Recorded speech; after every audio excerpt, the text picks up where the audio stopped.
My name is Peter Raymond. I have a company, Human Condition. We're an innovation think and do tank. We work globally on challenges and problem solving, everything from the Bill and Melinda Gates Foundation global communication strategy to designing the new taxi for New York City to figuring out how to do very complex political change making as a whole. I've been kind of an inventor, innovator, entrepreneur, and investor over the years. And 3D printing I've been involved in since actually I was a kid. My grandfather made a plastic extruder on an erector set, and it took me about 15 years to realize it was a very early 3D printer. So I have kind of a lifelong kind of affiliation with it. We're going to talk today a bit about 3D printing, and not just 3D printing, but really ultimately about customization and what that really means, from the ability to create, to take objects that we live with and like, or maybe we dislike, and modify those to our needs, to marketplaces, and kind of understanding where 3D printing as a whole. So when we talk about 3D printing, what has been 3D printed over the last couple of years has been pretty interesting. The range is everything from from healthcare applications to materials, looking across all kinds of industries as a whole. I'm just going to name a few, from casts for your arm, prosthetics, buildings, ears, toys, guns, guitars, dresses, blood vessels, camera lenses, clocks, cups, shoes, skulls, underwear, machines, skin, pizza, meat, cars, and a lot of other stuff. And I think when you look at that range and looking at what 3D printing means as both a manufacturing process, a methodology, and a new way of thinking about things, you end up in a really interesting nexus of what the future of productization is, as well as what we're talking about today, customization. So my panel here is made up of kind of a mix of people both in marketplaces and product development, and the kind of hybrid of the two. So I'll start on my far right, Sam. Sam's the founder of Solid Doodle. If you don't know, Solid Doodle makes amazing, affordable, and accessible 3D printers. Low price point, high feature set, 3D printers in every home. And I'll let everybody kind of do their own intro really quick as we go down the panel. We have Nizzi from Zazzle. Zazzle as a marketplace, the make engine, custom products on demand. And I'm sorry, I'm going to totally butcher it one more time. Kareen. I'm dyslexic, so I read everything backwards. Kareen is with Shapeways, and Shapeways is both a marketplace, but also a place where you can submit your 3D designs to be printed with a number of different materials and have it delivered in a larger facility with a lot of different types of printers and methodologies.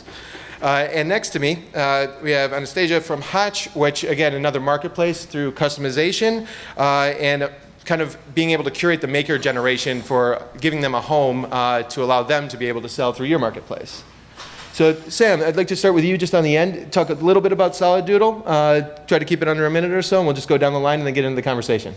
Oh, sure. So Solid Doodle manufactures, we manufacture 3D printers. Our 3D printers are two things. They're affordable and easy to use. We've been going for about 3 years now, started the company in Brooklyn in 2011. And we've shipped about 10,000 3D printers all over the world to date to 60 different countries. So it's truly a global phenomenon and an international thing. What do customers use a 3D printer for? Our customers are kind of more on the consumer end. Our products sell from $500 to $1,000, so we try to keep it affordable and consumer. People use it from engineering prototypes to toys for their children, even like prosthetic hands for children. It's really cool, really inspiring to see what our customers come up with every day. So always a new use. Hey everyone, I'm Nizzi Renaud. I am the VP of Marketing at Zazzle. So Zazzle was founded in 2005, so I like to say we are a grown-up startup. We're based in the Bay Area, and at its core, we're a technology company, we're an e-commerce website, and we're a marketplace where you can come and customize over 200 different products and make them uniquely your own. One thing that's super cool about us is we are actually our biggest maker. We have our manufacturing facility in San Jose, where, like I said, we make everything from skateboards to custom postage to toothbrush holders. And the thing to know about us is we have about 30 million visitors across 17 different domains, so we've grown really rapidly. We're incredibly global, and I think we like to think about the fact that customization, 3D printing, they're truly redefining what it means to be in commerce today. Hi everyone, my name is... If you get close to the mic, it's hard to hear him back. Hello, okay. Hi everyone, my name is Kareen Karmi. I'm the Director of Marketing for Shapeways. We're based here in New York, and we're a 3D printing marketplace and community. And I think what we'll get to talk about a little bit today is the different kinds of technology. So we use about several different kinds and can print in up to 40 materials. These are actually 3D printed gold-plated brass earrings. So, I think people are assuming 3D printing is just for prototyping, and we really want to help designers make final finished products using this technology and getting them to their customers on demand. So we're trying to change how products are made and also by whom. You no longer need that kind of upfront capital to bring a product to market, and I think because of that, you're giving that power back to individuals to make their own products, or people can co-create, and we see a lot of collaboration between individuals who have ideas and people who know how to 3D model. Hi, my name is Anastasia Leng. I left Google 2 years ago to start a company called Hatch. And the idea behind Hatch is that we wanted to offer an alternative to the traditional retail model. So every product on our site can be customized and modified by the buyer to make it uniquely their own. Unlike other companies, what we do is we actually curate products from independent designers from all around the world, and we allow buyers to come in and customize those products and then have them made to order based on their specifications. One of our goals from day one has been to allow our makers to expand their product line without having to take the same risk they do today in predicting consumer demand. So nothing is made to order, they don't have to store anything, they don't have to pay for discounted merchandise until a sale is actually lined up on the other end. Great, thank you. So one thing I want to ask you guys, in the everyday objects in your life, the things you use, the things you buy, anything that you think that you use that you'd like to customize to improve its efficiency, its comfort, its quality, its aesthetic? Any thoughts? So what about the subway?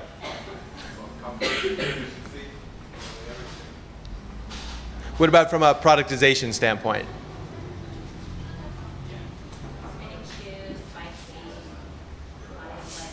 Bike seat, spinning shoes. Anything else? Think about the stuff you buy. I mean, everything from going to Target to clothing or otherwise. I want everybody just to think for a second, like, what are the things that you interact with every day? You have sunglasses on, you have forks, you have knives, you have plates, you have dog collars, you have shoe insoles. Because it's one of those things I want people to really start thinking through this, because this is what this is really all about. It's not so much what a 3D printer can do or what a customization engine can do. It's about how do you improve things in your life so you take ownership of it and you're not buying product from someone else who designed it possibly for a different usage. We all have different body types, we have different tastes, looking at that side of it. Yeah, and I actually think customization as a whole is sort of a bit of a dirty word. There are a lot of misconceptions about what customization really is. When we think about customization, we tend to think of, one person making a one-off product for an individual, whereas really technology has allowed customization to be something very different, right? Initially, we think customization as custom furniture, custom engagement rings, things you buy once with a really high purchase price and that you never buy again. Whereas what we're seeing is most of the products people are coming to customize on Hatch are everyday products that are just about expressing your individuality in a slightly different way. Yeah. Fantastic. Go ahead. Sure. So let's take this necklace, for example. So we think of customization as existing on a spectrum. On one end of the spectrum, you have the custom furniture. You come with the design. You say, hey, I'm just looking for someone to build this thing for me. On the other spectrum of customization, you have personalization, right? I see a product. I just want to put my initials on it. Your standard monogram towels. We like to play in this area in the middle, which doesn't really have a good name. Some people call it mass customization, which I personally hate. I refer to it as modularization. So this is seeing a product like this and saying, I love this necklace, but I would really love it if it were silver because I don't wear gold, or if it were copper, or if it matched with this other color. So we think of it as taking these everyday products, jewelry, home decor, and changing them along a set of parameters, which are color, material, shape, oftentimes design. 3D printing is actually one of the easiest ways to change a design. You could see this and say, I want to make it a different size, or instead of this kind of loop shape, I want it to be a circle or a triangle or whatnot, and then having that made to order can happen very expediently and very efficiently without the risk we used to have to take before. Does that answer your question? Okay, great. Great. So one of the things I want to ask the panel to start with is, what's the most interesting customization that's kind of come across your desk or that you've seen that's exciting for you? I'll start off, I guess. We've seen one of our customers bought a printer, and he works for a nonprofit called Enable. He's using it to print prosthetic hands for children. And I said, what? How is that possible? So what he does is he takes a printer, and he prints out each of the individual pieces to make a prosthetic hand that is very similar to a high-level one you'd buy from a hospital. Here's the problem. The prosthetic hand, you can't mass produce it.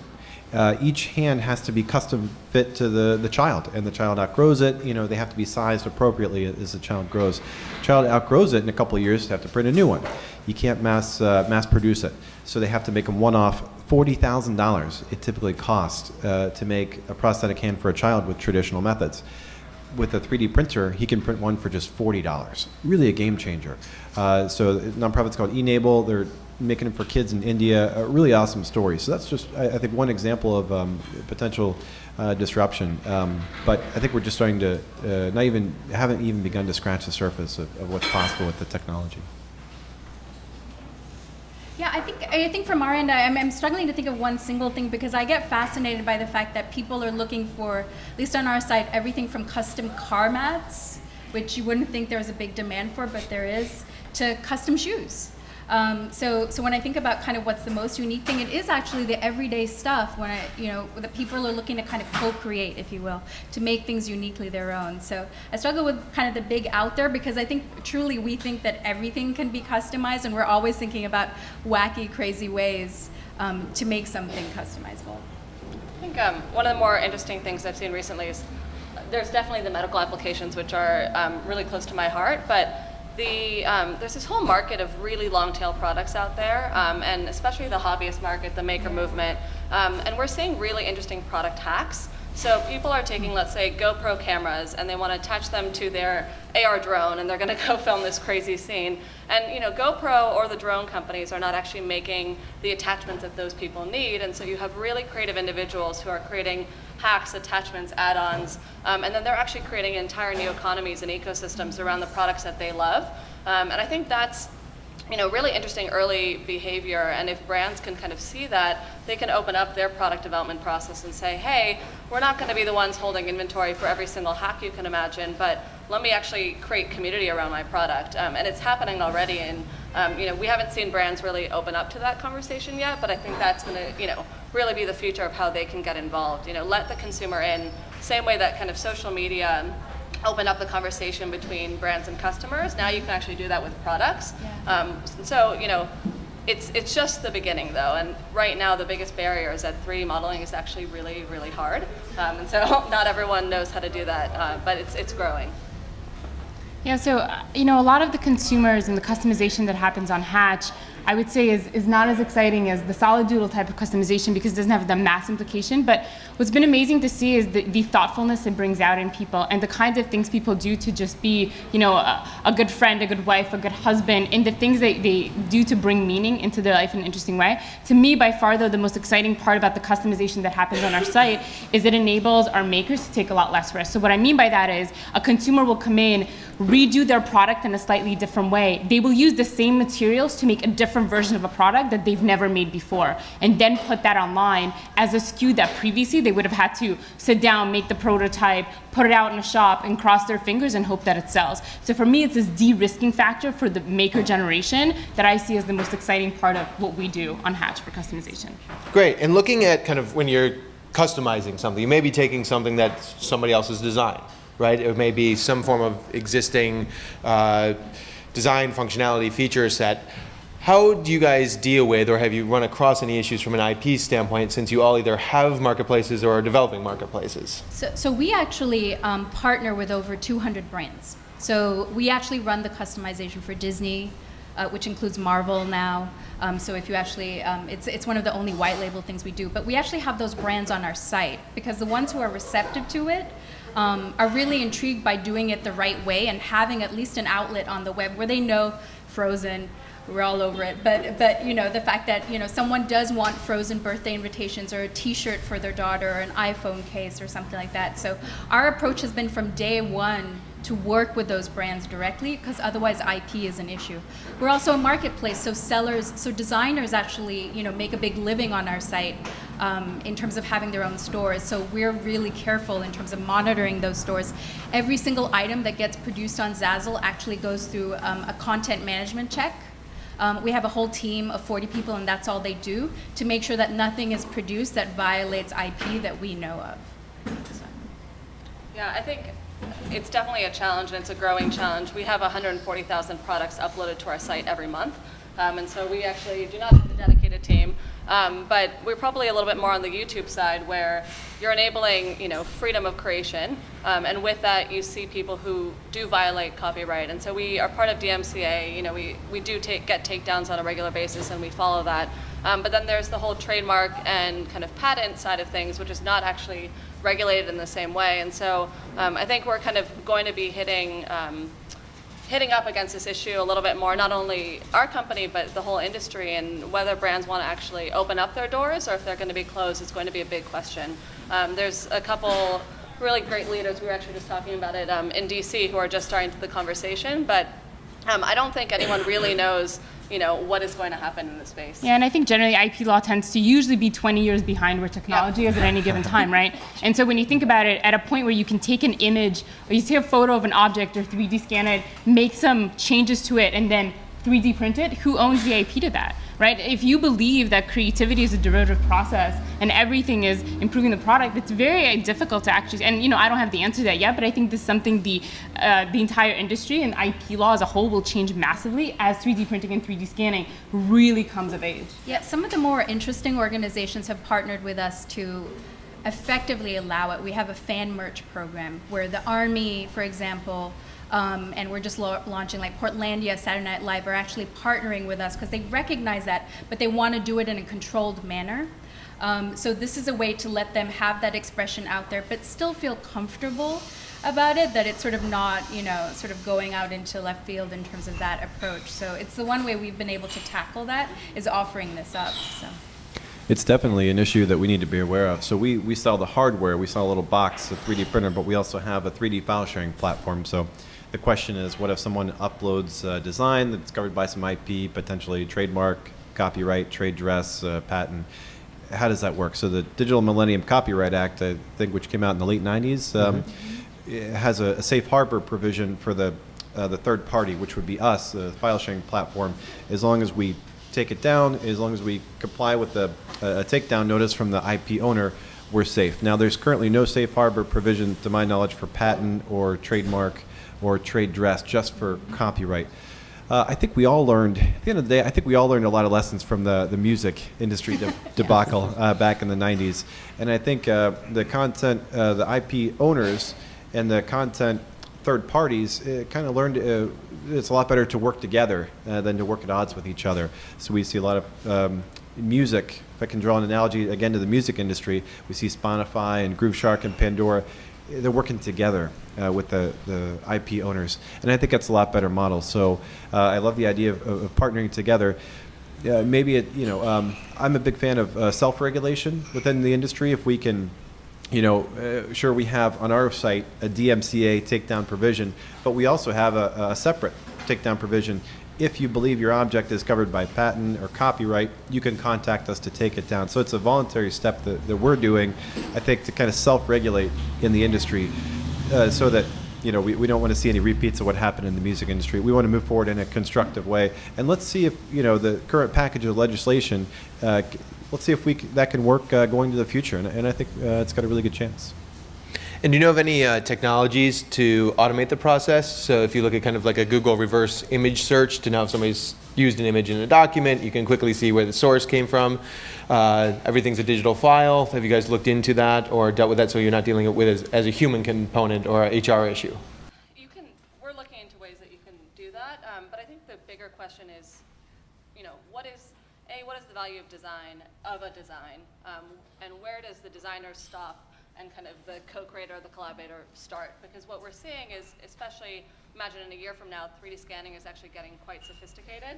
So if I can, scan this chair and actually have the model of the chair, what happens then? And if I'm adding my personal touch to it, is that still the designer's or is that mine? And so I think there are ways that you can kind of apply technology to solve the problem, but that's solving it with a historic lens of the value of design. And I think the bigger question is, for a brand, or let's say the design property owner, are they more interested in creating a relationship with their customer that can create long-term lifetime value, or are they really just looking to monetize that kind of one purchase? And I think it also depends a lot on what the incentive is for the buyer. Some buyers will come in, they'll want to design something and then manufacture it for themselves. Most people just come in and they want what they want. They want a unique object they can't find anywhere else.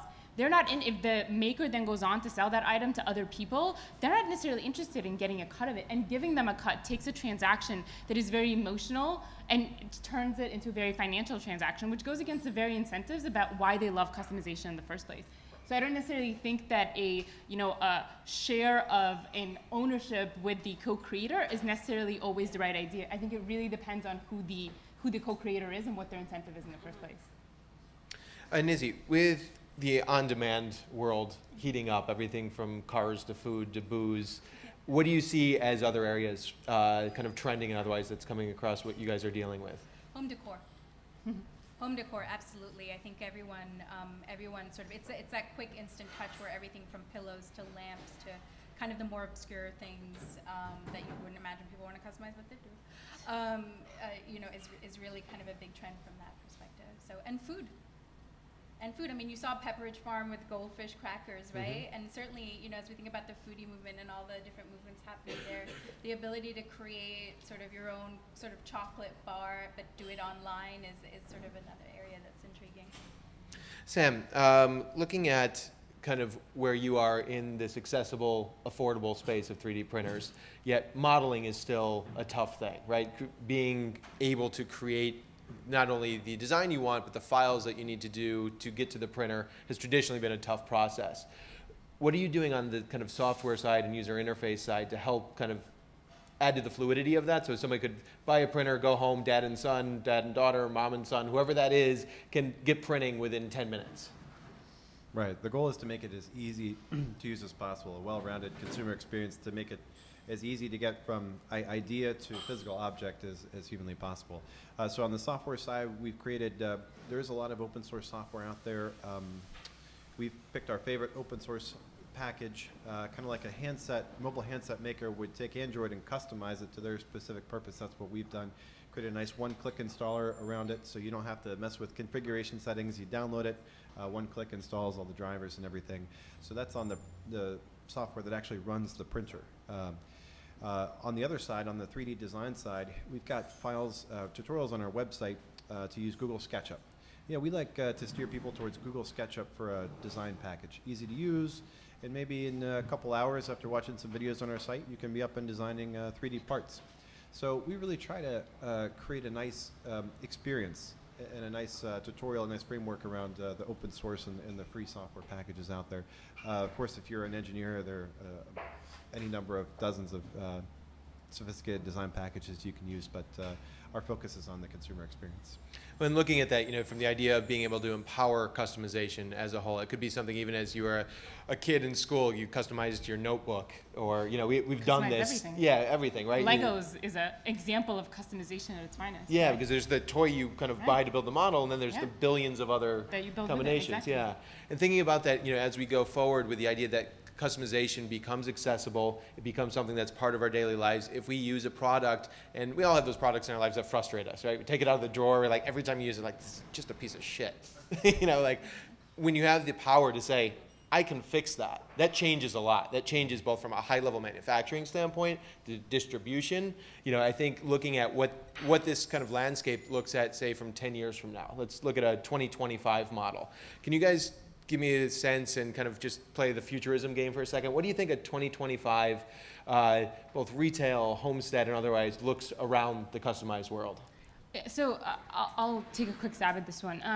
One thing I would say is we're already customizing every day in ways that we don't realize. I would guarantee everyone in this room has probably been to Starbucks. Everyone in this room has probably been to Chipotle, right? Those are prime examples of when you're customizing, but you don't think about it as customization. You think of it as, I'm just getting what I want, right? I want soy milk in my coffee, I'm gonna get it. I want cinnamon sprinkles, I'm gonna get it. And a coffee place that doesn't give you that, you're just not gonna go to it. So my view of what customization will look like in retail is that, in 20 years, the retailers who don't offer consumers the ability to customize their product, it'll be the same thing as a retailer not offering someone a website when they have a brick and mortar store. Those are the retailers who will get left behind, because increasingly companies like Zazzle, like Shapeways, like Solid Doodle, like Hatch.co will train people people that if what you see is not exactly what you want, guess what? You can change it and we will make it for you. And the companies that don't realize that, in my opinion, will slowly start to get lucky.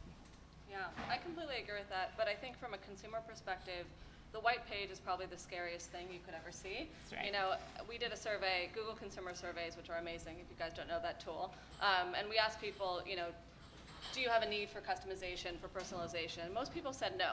But then when you ask the question, like, do you wish your coffee filter worked this way? You probably would say yes. And so the kind of that flow has to be invisible. You know, the design process, you don't need to feel like you're designing. And secondarily, I would imagine you walk into a store, and we're starting to see apps that help people design. So, you know, you don't realize that by moving your mouse around, by moving this lever, you're actually changing the configuration of that product. So imagine you walk into an H&M and you see 3 purses, and you drag and drop, and you're like, I want it in this color with the buckle here and my initials. And you get that, you know, made on the store, on site, or delivered, you know, within a couple hours. So that kind of app plus in-store experience, I think, is actually probably not even 10 years away. Yeah, I agree. I mean, I think you both said it so beautifully. You know, I sort of think about how the retail aisle is going to change with customization, and what does that look like in terms of the box stores, I mean, they're changing as it is, but how does that change even more? And do we need, you know, there's so much of this is about printing and creating on demand, right? So as we think about our environment, we think about the planet, and we think about what that means in terms of having storage spaces and having to transport things and raw goods. Like, I'm really intrigued and looking out there in terms of how that changes things. And then I think about, you know, those kids, the younger kids coming up, and their desire to co-create, and what that means when we think about social and how that factors into customization, which I think is a big aspect of it. So. Yeah, all of that plus, you know, I see, you know, the future where a lot more manufacturers and a lot more hardware providers start to wrap their heads around, okay, 3D printing is possible, and you know, let's create spare parts on demand and customization parts on demand. For example, why not go to IKEA's website? Why not go to Whirlpool's website and print out a spare part? If your stove knob falls off, why don't they have the knob file on their website for you to print? Why doesn't IKEA, you know, you have 1 out of 1,000 pieces missing in the little package, why not have one of those parts 3D printable, all of them? So I see in the future manufacturers having very seamlessly integrated and provided content on freely available or available for a small charge on their website.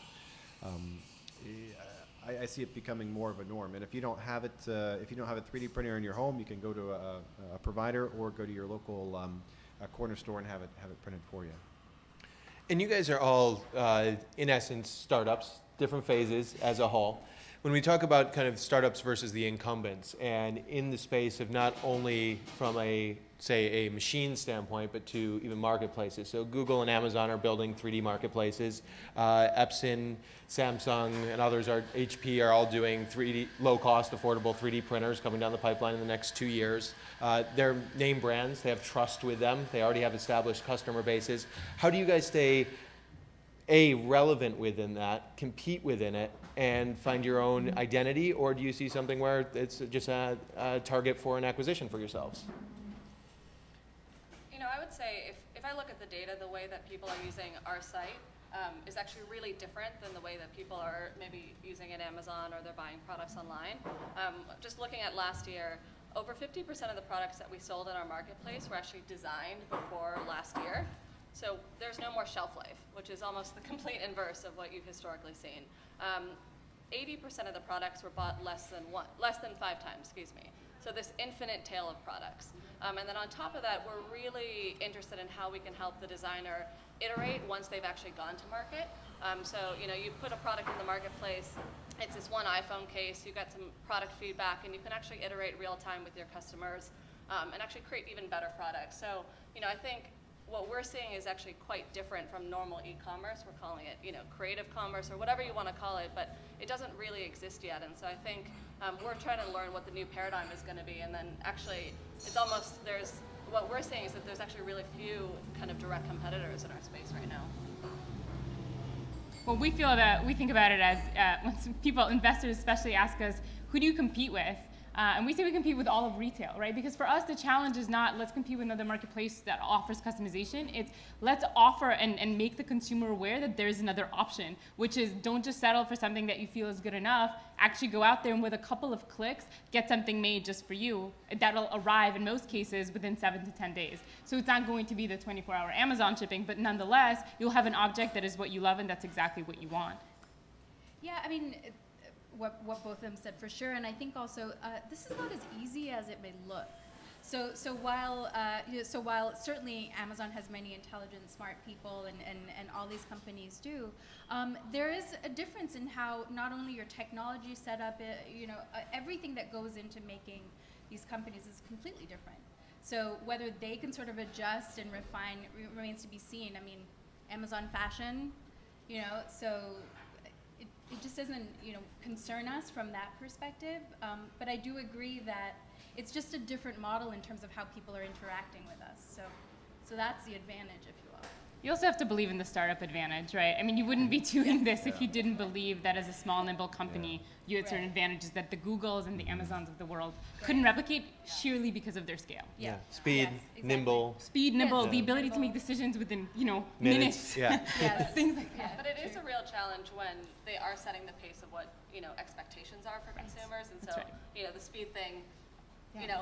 everyone does expect that it's going to get to your house tomorrow. So how do you explain that it's being made just for them? And, it's that I think is one of the biggest challenges, and that you're really redefining what commerce looks like, and expectations have to change. But at the end of the day, people just want what they want and quickly. And so that's a reality that we're kind of up against. Yeah, and maybe not, sorry, go ahead. No, I was going to say that's an incredibly fair point. I think the 24-hour sort of turnaround is sort of now ingrained in the consumer. So. But this is where you start to see difference between very functional products, right, and much more identity-based products. So, maybe for socks, you don't really care if they're customized. Like, you want socks, you want them the next day, you want them to be white. You care about price, maybe speed and efficiency. For other things, like your home decor is actually our biggest category as well. For home decor, you want it to look like your home. You want every piece in there to tell a story. You want it to match with everything else and be functionally beautiful. Getting it there within 24 hours, unless it's a mattress, maybe you just don't care as much. There are other things that come to the top of your priority list as a consumer. And so, I think we have to look at the type of good you're buying when these things are considered. Sam, can you speak to it from the hardware side?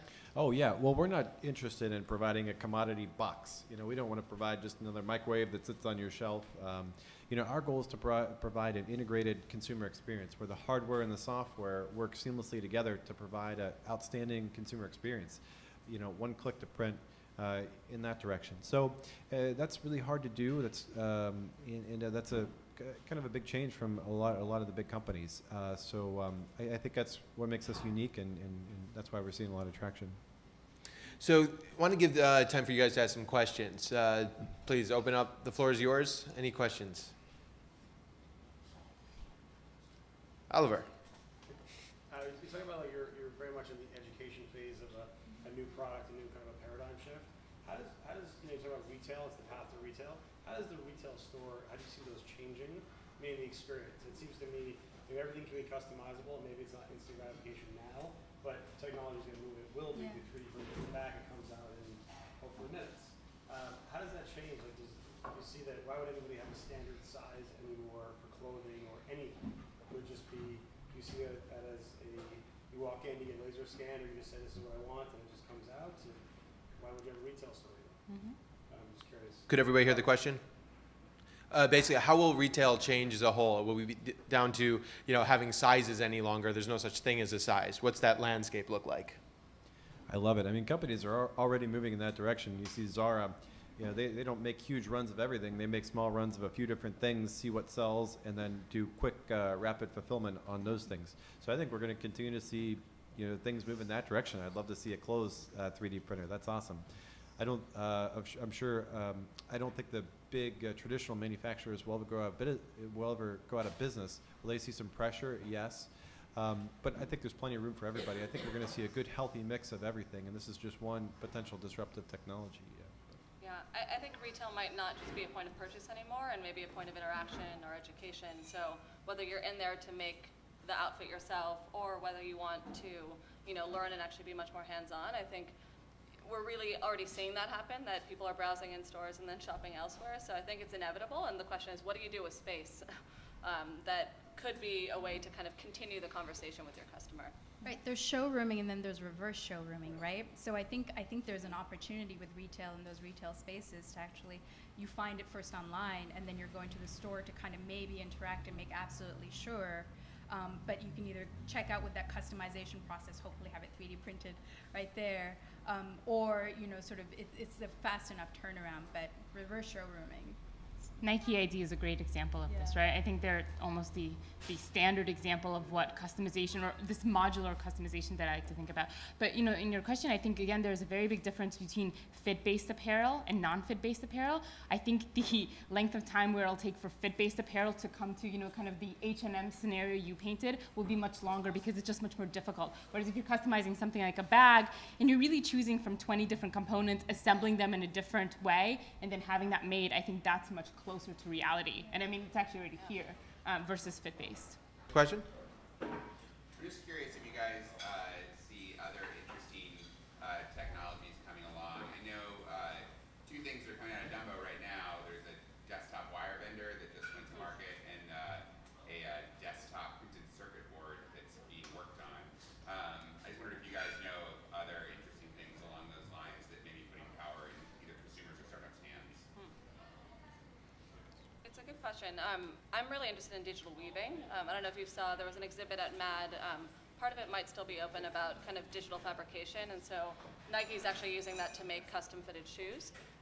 But I could see a future in which, as with the circuit board, et cetera, you kind of are adding components together. So that is happening, but on the 3D printing side, there's a lot of innovation in materials. That was kind of always the biggest blocker for the space. So, you started with the nylon plastic, and now you can we can bring to market 40 commercial materials, and you have the food, people making pizza in their backyard.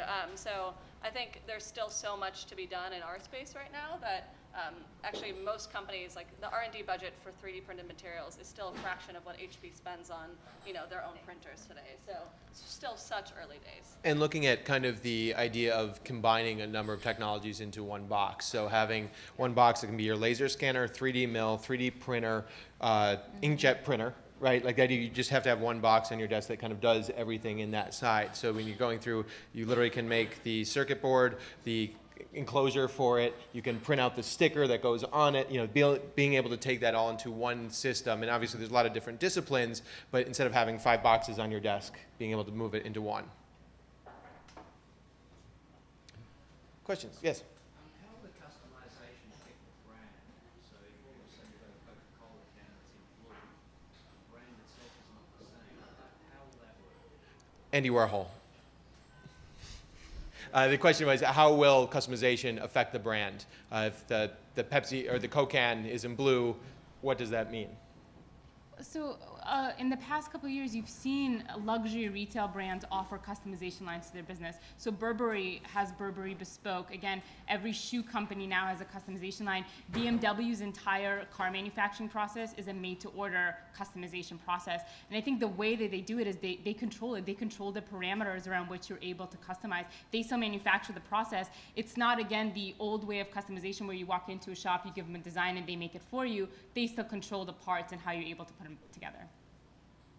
Yeah, it's just different levels of customization. I mean, I think you said it incredibly well, but even when we partner with brands, it's interesting to see who's sort of tighter and, and who's much looser from that perspective. It's just, but if brands work on the customization stuff themselves, they can control it, and that's the benefit, right? Or they relinquish control. So, Yeah. I think, are you top down? Is it the color that defines you, or is it the value of, the connection with your customers? So, we have about 16,000 people who are designing products and selling them through our sites, and some of them are working with brands. You can imagine the brand as the curator instead of the dictator, and that could shift this paradigm. Anyone else? I have a question. As we're talking about from both the on-demand side as well as what we know to be in kind of the speed limitation of current designs, even if it's whether it's an extrusion, if it's a laser sinter, whatever it may be, there's still a time component. And there's, from an industrial standpoint, 3D printing is now matched and is starting to eclipse injection molding time, because we're in injection molding time, you have to inject each product, spit out the cup, inject each product, spit out the cup. Now you can print 50 cups at once. Now it may take longer to do so, but then the time compresses. And I was wondering, when do you think the real speed wars will heat up? So instead of 4 hours for a print, we get prints in 30 seconds, kind of as we're used to microwaving pizza. You know, we're in 30 seconds, 1 minute intervals in our lives. I think we're a little ways off from that. Right now, it's such a 3D printing itself. Okay, so how long does it take right now? If you wanted to print the cup that you talked about, maybe in our printer, we don't have quite the resolution that, or the different types of materials that some of you guys might have. But for kind of a rough quality cup, maybe about that big, you're looking at maybe an hour or 2 hours. So right now, that's just so far head and shoulders above any other way of getting it. For example, mail order. If you had to drive to a store or walk to a store and buy a cup, it's still much, much quicker. So I think if you consider the competitive set, the retail space, still very competitive above that, and not a lot of people still know about 3D printing. So there's plenty of room to grow within the current segment. I don't think we're going to see speed wars for a number of years. I think that's pretty far off. Yeah, I might just add, the way that we're using machines that were in early days used for big prototypes for like airplane parts, car parts, and they weren't actually intended to make final products. And so we're using our machines actually in LIC now 24/7. The machines were not intended to be used 24/7. You kind of used to do one print run, and now we pack a machine with 1,000 products at once, and we are actually in a speed war in some ways. We're hot swapping. It's like NASCAR in there, and these machines were not intended to be used in the way that they are being used today. Because you'll print like 20 jobs at once, right? Yeah. All different customers' orders, all in one batch. Yeah, all in one batch. And so I think the technology almost has to leap forward a little bit further for us to actually be able to do that at scale. We're doing it at scale today, but imagine, e-commerce scale worldwide. Great. That's our time for now. Thanks, everybody, for joining us. I'd really encourage everybody to check out each of the companies that are featured here. Enjoy the rest of the festival. If you want to have a conversation after this, I encourage to continue this as going. Enjoy. Have a great day. Thanks very much.